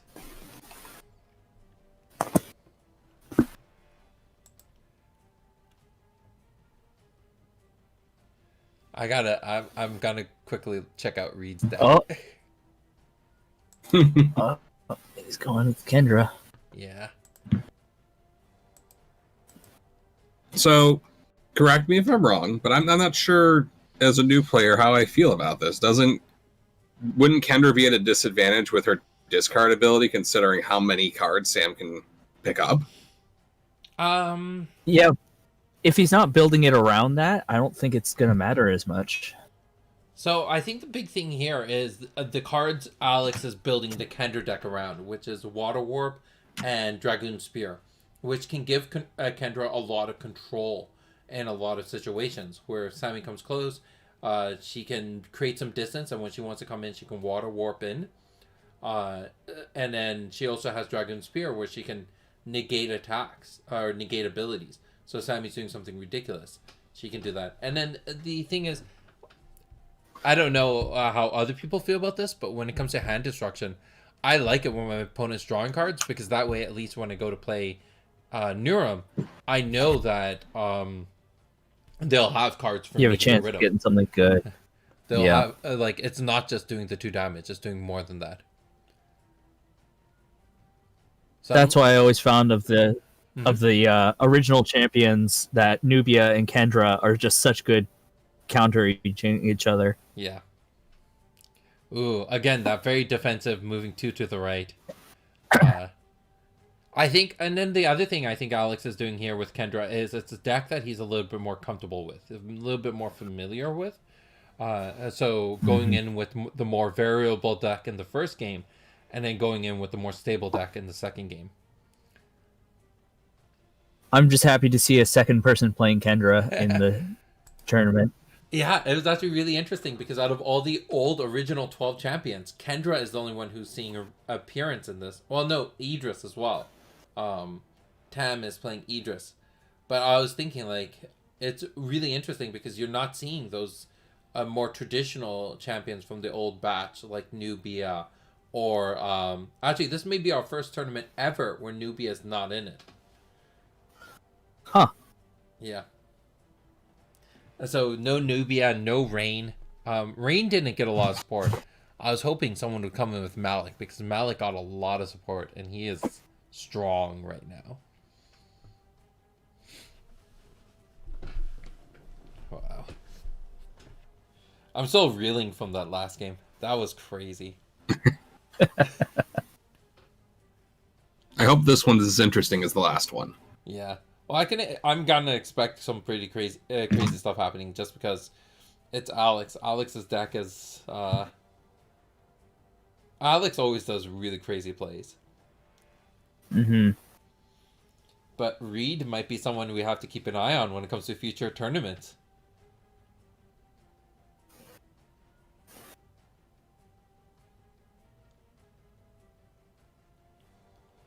Yeah. I'm hoping that after today, I'm also going to schedule all the tournaments for February and March, so that people can just start registering for them as soon as possible. So we've actually seen Sammy do really well when he's going second. I don't think we've seen a game with him going first yet. So, Sid, how big of a deal is first player advantage in Genesis? Do you have any idea like what the win percentage is when you go first? So with the Future League cards, it's a bit more in the air, but without the Future League stuff, looking at the championship and looking at tournaments prior to the championship, people who went second won more often. Really? Yeah. And it's because it's kind of like it kind of comes back to chess in a way, where if you're going second, then you're playing as a defensive character. And if you're being defensive, what do you have in your arsenal to be really strong at being defensive? So some decks are going to thrive going first and really falter going second.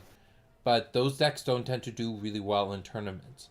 So for example, this landslide decks or trudge decks, those decks don't tend to do so well in tournaments because in best out of two situations, the situation you're looking for is you win the first dice roll, so you're going first. Then you in the second game you're gonna lose, and then the third game you're gonna win because you're going first again.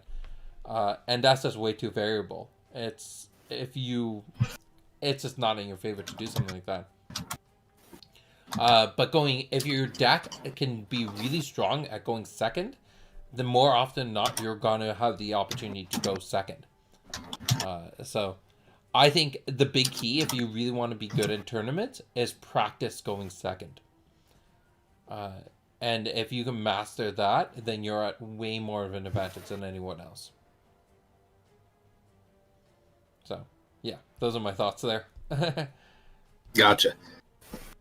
Now, Yeah, a lot of other TCGs I've played, like going second is almost you almost have to break serve and somehow find a way to get to play first twice. Yeah.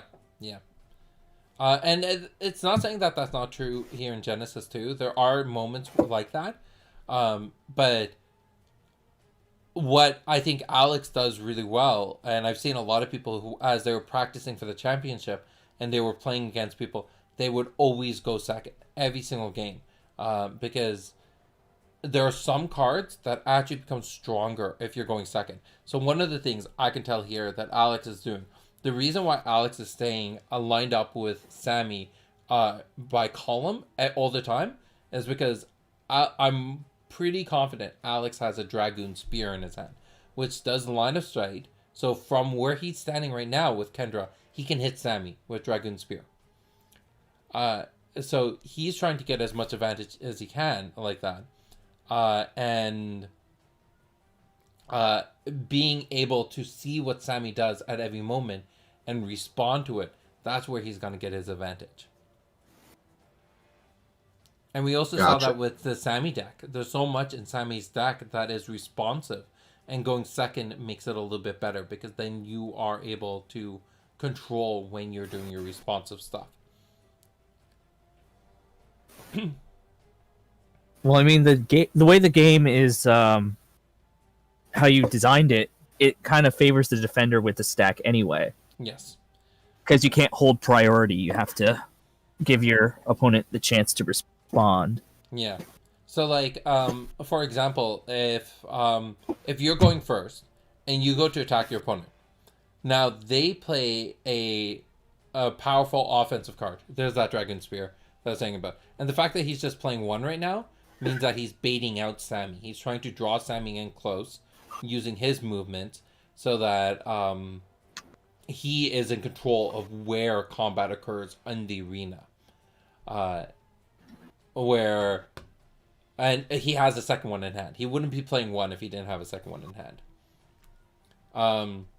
So just say you're going first and you go to attack your opponent. They respond with some sort of evasion. Well, now you have to find a way to respond to their evasion, and now you're actually on the responsive because you don't know what they're going to do. But when you're on the defensive, you know that they're going to try to come and attack you somehow. So you have a strategy of what you're going to be playing with in your hand. So you can then put them on the run, make them decide what they want to do. Well, make them have to be spontaneous. And that's where people tend to make mistakes, when they have to make decisions a bit more spontaneously. Anyways, it's a bit of a ramble, but I think there's a lot more depth to it than other CCGs. Alright. This game's definitely been a bit on the slow side, but it's mainly because Alex is just baiting Reed out every move here. He's trying to make Reed go on the defensive. And that's where the challenge is. Now, if Reed doesn't do anything, Alex is just gonna OTK him at some point. Because that's a lot of aura he's sitting on.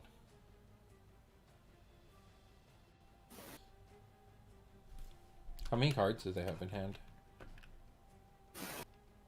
I think Alex has 9.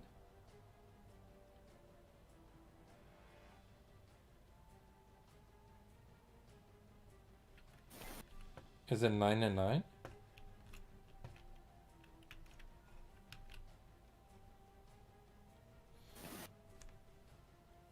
A second Dragoon Spear. See, Sammy's at 10. And he hasn't done anything yet.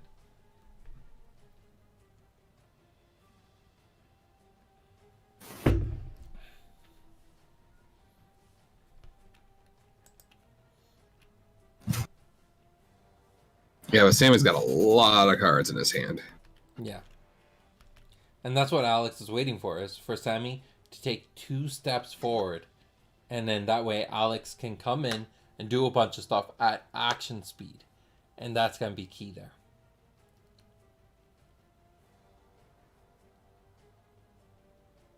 Oh, man. I think Reed actually does better going second in the games. And I think if this game doesn't go in his favor, then next matchup will be a little bit more in his favor. Yeah, that 1 step forward, I think that's all Alex is needing. Let's see.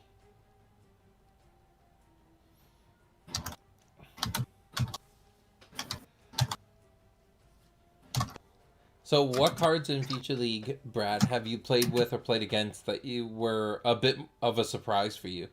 Or that you really enjoyed the dynamics of?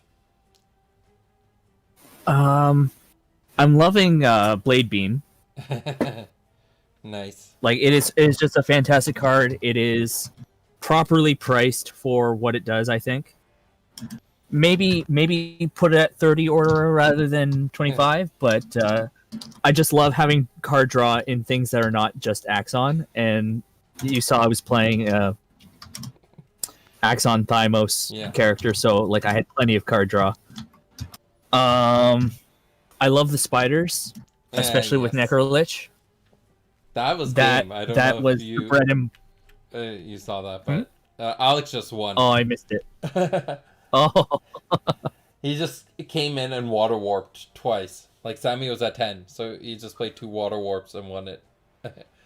yeah. Anyways, yeah, the spiders are definitely a crazy card there. Yeah.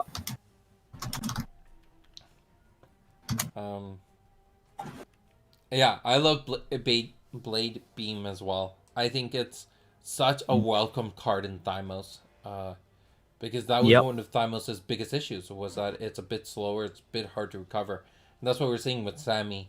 Getting the extra draw is definitely advantageous. Now, if this Sammy deck was running Blade Beams over Sudden Vengeances, I think it could be a very devastating deck. Like, that could definitely help the deck out a lot. Mm-hmm. So now the question here. Is Alex gonna be sticking with Kendra, or is he switching over back to Basher? And then Reed gets to decide from there. Hey, can you guys hear me now?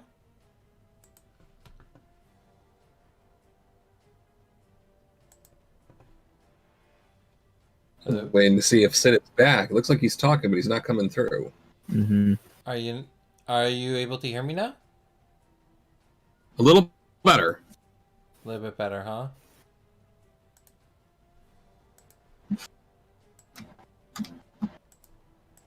Yeah. I don't know. For some That must reason, be the Canadian internet. yeah, I just lost my internet randomly. Oh. Yeah, it was really weird. But it says it's reconnected now. The stream seems to be going again. Are you able? Is the sound still coming through, or is it choppy? No, it's No. clear now. It's Okay. clear now. Yeah, internet just cut out from you randomly.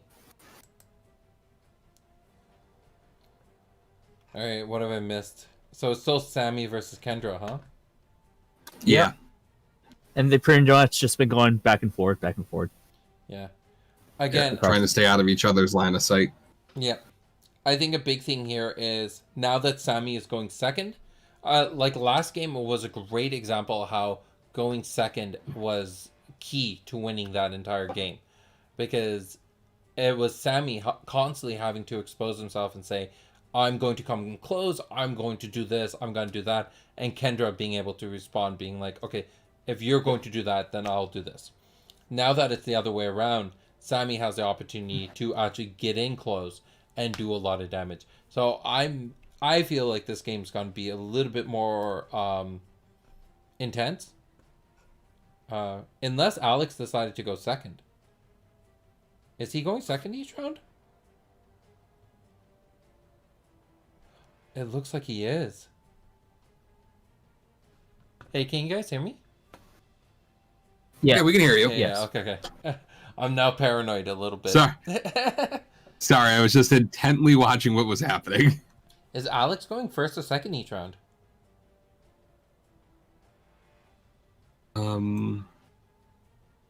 I don't remember. Let's see. We should know here in just a moment. Sammy's going first. Ooh. Mm-hmm. Yeah. I think Reed's best move would have been when he lost the last round to have decided to go second this game. It's risky, but I think his deck does better that way. Dragoon Spear. Just the way she's positioning herself, she's more positioning herself for Water Warp than anything. Oh, there goes my internet again. Oh, there's that gravitation thing again. The gravitational pull. That card was super cool in the first round today. It looks like it's going to be used offensively this time.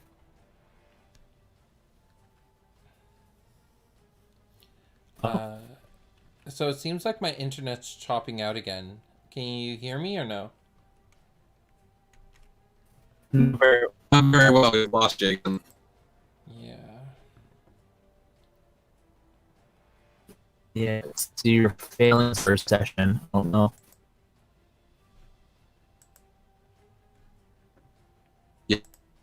Your ping is up like 99. So Yeah. It definitely looks like my internet's having a lot of problems.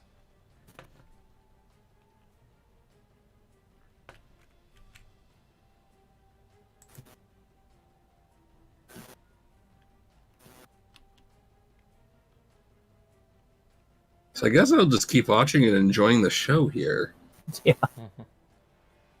Now, did Sammy cast that gravitational pull? I don't think so because he said he only has two non-techniques in two non-techniques in his deck, which was Purifying Wave, 2 copies, and 2 copy Landslide. Also, I don't think So it Sammy must can be- even play pure gravitational pull. I think it's chaos. You're right. You're right, I it is just zoomed in and yeah. realized, and that is a no-go for Sammy. Yeah.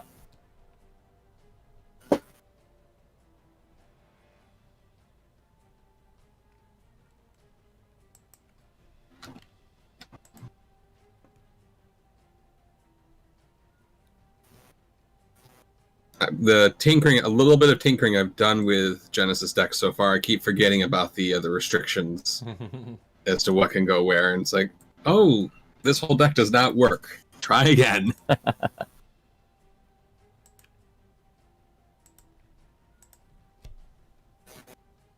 Interestingly enough, I can't even find the table anymore. Oh.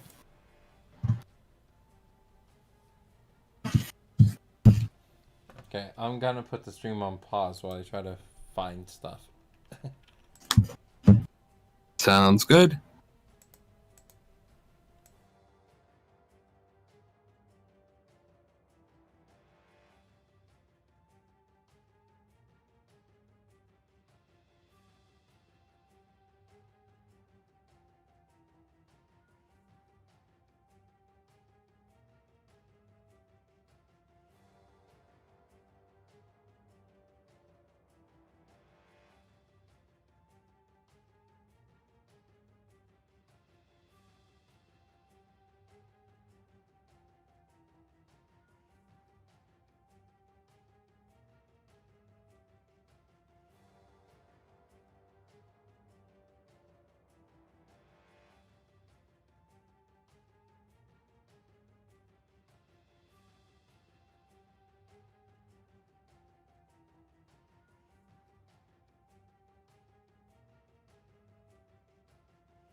in game 2 was probably like a big indicator that I should have done it.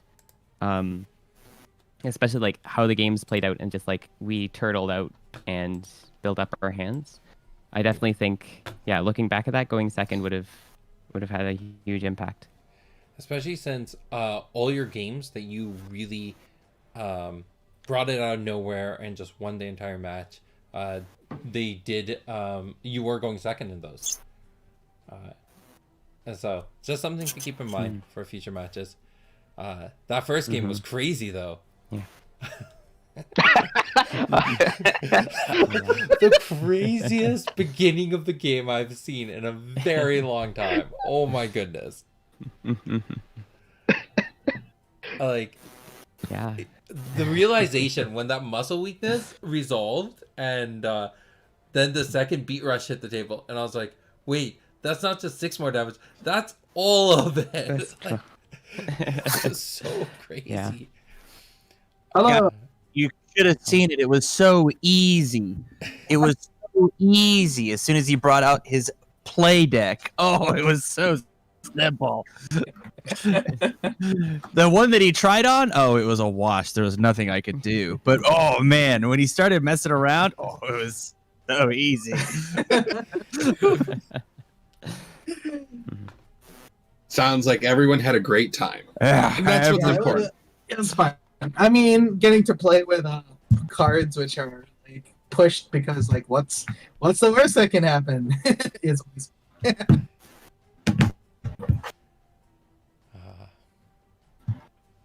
So we're still waiting on the last matchup, Tanner? I guess so. Yeah.